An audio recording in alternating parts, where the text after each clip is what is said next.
Net migration numbers are in, and they've broken yet another record, this time reaching 606,000. This is the number of people coming into the UK minus those leaving. So the gross number who came here last year was 1.2 million, and the number of people who left the UK was 557,000. These numbers are extraordinary and shocking, but the government can turn this around. One of the perks, advantages, benefits of leaving the EU means that we can take back control and we have clearer data on who is coming in and out of this country. And this makes it possible for the numbers to be reduced. So let's look at the detail. How bad is this net 606,000 figure? Well, first of all, 114,000 came from Ukraine and another 52,000 came from Hong Kong, which almost everyone accepts is a good thing to be doing and our duty.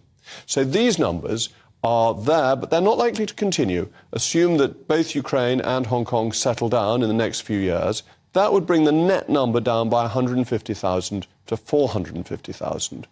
Those coming in on the study route, by and large, seem to leave, but we need to make sure that that happens. Interestingly, 121,000 came in 2019 and 153,000 left in 2012. So if they were doing a 3-year course, more left than came in.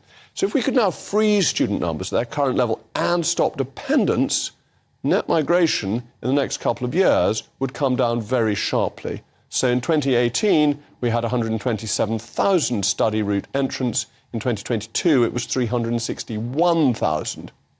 That leaves the growth in work visas, which went from 86,000 in 2018 to 235,000 in 2022.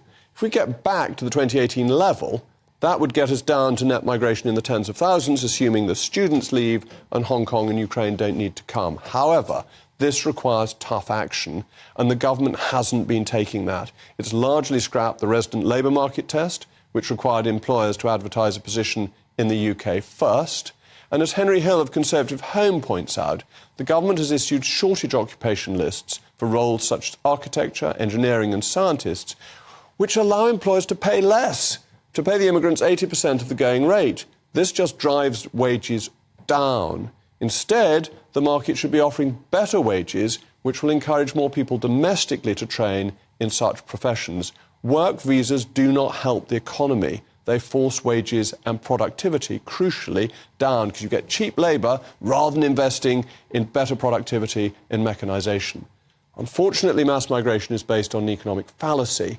Reducing migration ought to lead to growth in the national income per person so that each one of us, is better off. Of course, I want to know what you think. Mailmog@gbnews.com.